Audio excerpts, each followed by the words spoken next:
transfers that we've missed out on. Emi Martinez to Juventus is edging ever closer. It's going to close round about the 10 million. A little bit cheap, but obviously he's 33 years of age. Arteta here indicating he wants a marquee attacker. And with the way Arsenal have just played here today, why shouldn't the board back Mikel? Rodri did not travel with City like MCFC reported before the game began. Rodri to Barcelona. Even from Barcelona, it's apparently going to get done sometime today or tomorrow. Hijack the Barcola one. I could see that, you know. Lucas Perry to Torino. Obviously, Leeds got Trafford, who, by the way, looked great for Leeds yesterday. Meanwhile, Donnarumma's doing the shit he's doing.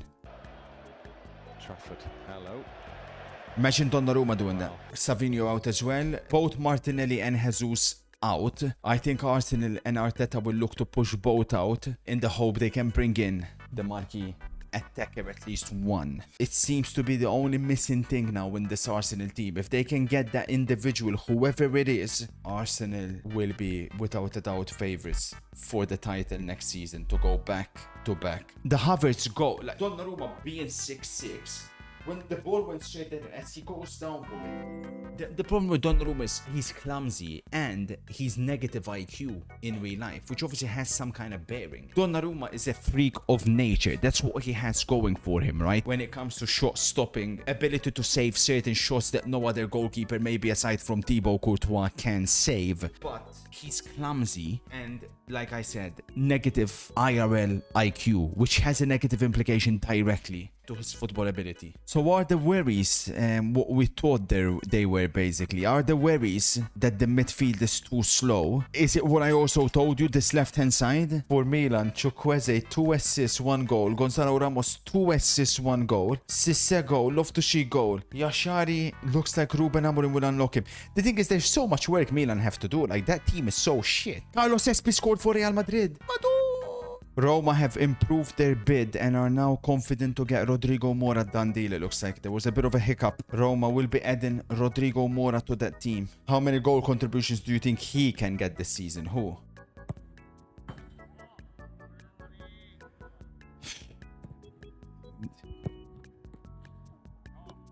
In Barca's system, Rashford still scored, was it 15 goals last season? I mean, I'd expect Gordon to hit 20 in all competitions, at least. And then, of course, last but certainly not least, the main event of the day. And then look at this. Johnny Stones. Oh. Oh. Lauti came on. Mado! Mado! Oh, yes! The defending champions looking very, very solid. Bro, we didn't even concede shit, man. Good shit, good shit. Announcement video. We're gonna end up with 3 Englishmen in the squad. What is Life this? becomes art upon the field, as on blank pages, yet unsealed. Oh, Christ. A simple touch becomes a rhyme, a spark of joy beyond all time. Every move a song, to which every voice belongs. Yeah, Spence, don't get into fucking acting, bro. My God. This guy's got a voice that'll fucking put people to sleep. This is my sign. Yeah, okay. What are we doing here, bro? What are we doing? If I see some bullshit for Curtis Jones as well. Listen, Spence I can live with, because for the price we got him at a good deal. But if, like, Curtis Jones, I'll never understand this. Ever in a million years, man. Curtis Jones is garbage. Jamal Musiala fell in. Oh no, what the fuck? Wait, Bayern played yesterday. I miss Bayern. First yellow card of the season, Getafe. Second yellow card of the season, Getafe. Third yellow card of the season, Getafe. First red card of the season, Getafe. In terms of gaming, the one game that I am thoroughly enjoying at the moment, without a doubt, is the new eFootball. The best eFootball I've played in quite some time. I haven't played many games, but I would fully recommend it to you guys to try it. The problem is, you have to have like a footballing brain in order to play this game. It's obviously very, very different to PAPC, which the majority will be used to, they done a decent job. Is it perfect? Of course not. It's far from perfect. It's a game with plenty of issues, but it is my favorite eFootball that they've done in some time. In terms of football games, my recommendation would be, if you don't find this good, considering this current state of football games, obviously Goals came out and it was the worst ever football game ever released. UFL, second ever worst football game. The good thing for us is, for those that missed the breaking news yesterday, which is extremely good news, well, 2K are about to enter the football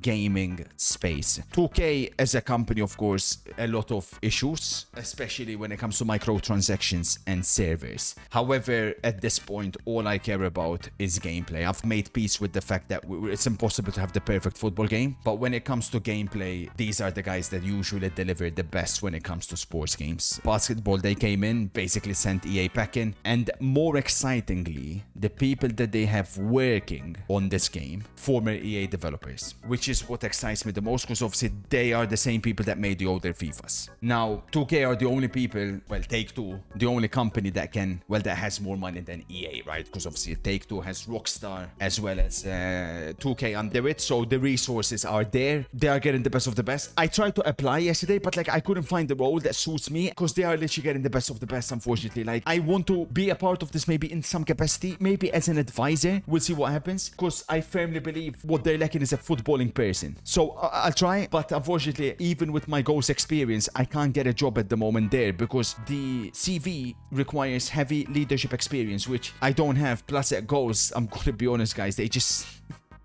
were just getting people off the street basically at that point. Not me, aside from me. So they are the best of the best, which unfortunately means I'm not one of them. Good evening. I come bearing some good and some bad news. You want the bad news first? The bad news is, as I was on a run, I may have popped a muscle. I'm not sure which one yet. The IRL football seems there'll be a slight delay, because at the moment I have to be in a period of inactivity. What is the bad news? You popping is great news. Yeah, what a disgusting loser. The good news you will see soon. I left after the World Cup and this loser still hasn't moved. Yeah. About that. The date is edging closer. Today I had to wake up early in the morning to go to my new place to make sure everything is sorted ahead of the move. There is some good news there, like I said. Incredible progress is being made. I cannot wait to show you guys my new setup, as well as show you guys an apartment tour. But we're gonna have to wait a little longer. It's obviously been delayed, because initially I was wanting to move before the World Cup began. That obviously, well, did not go according to plan. But we're making progress.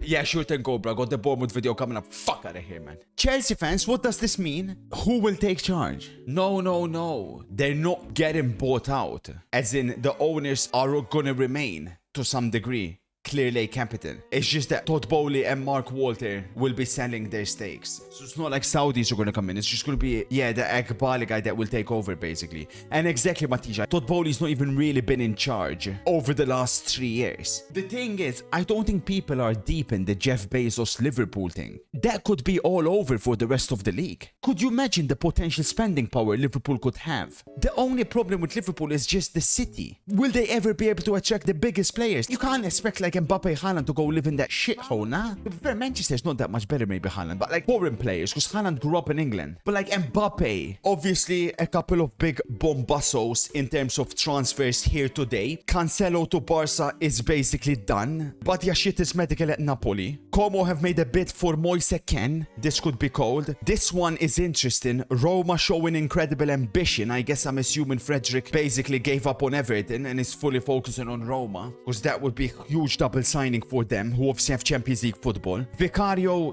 to Juventus. Honestly, listen, I don't know why the fuck or what happened with Juve when it came to Emi Martinez. Apparently they were fearful of his injury. That deal though, that's a fucking steal for someone like Vicario. Like, yeah, he's had a terrible couple of seasons, but he's not fucking 10 million. He should be at least 20 million. So it's a pretty good deal for them. but I'm hoping he will continue where he left off at Spurs and basically shit the bed for them. Mado Rodri will wear number 16. This is the big one. I'm gonna be honest with you guys, when I seen this, I did punch my chair because I don't know how this happens out of nowhere. And more importantly, I'd like to know what the fuck Chelsea are smoking, because I don't know how they can let a player like this go. It's bizarre to me. And I don't know how the fuck Milan can get this done in like 2 hours while we're there fucking heckling for players for like fucking years and years. But this guy's obviously, I mean, he's an Amorim player, right?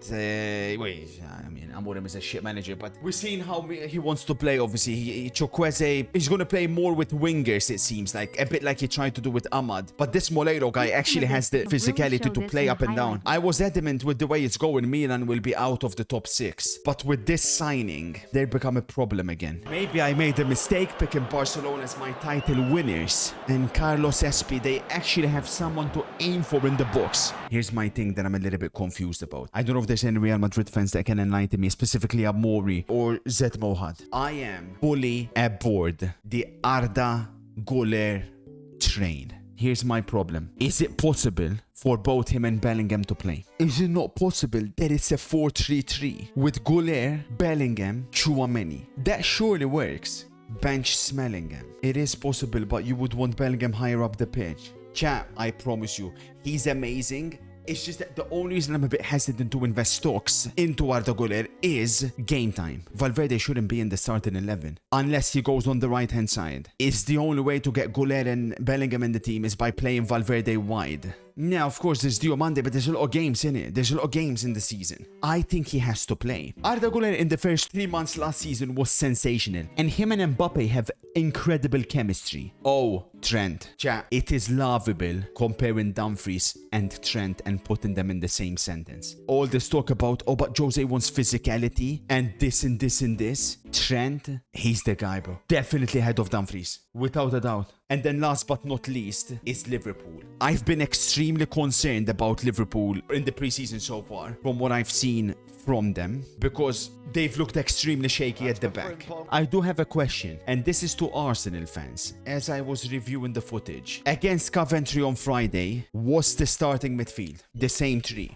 What about the following week? Rice, Bruno, Odegaard. How can you bench Skelly though? If we're being real, wasn't Bruno the one that looked furthest off? I think it's going to be Skelly, Rice, Odegaard, nah? But then again, it's the reason Arsenal were playing that good football because Declan Rice didn't start.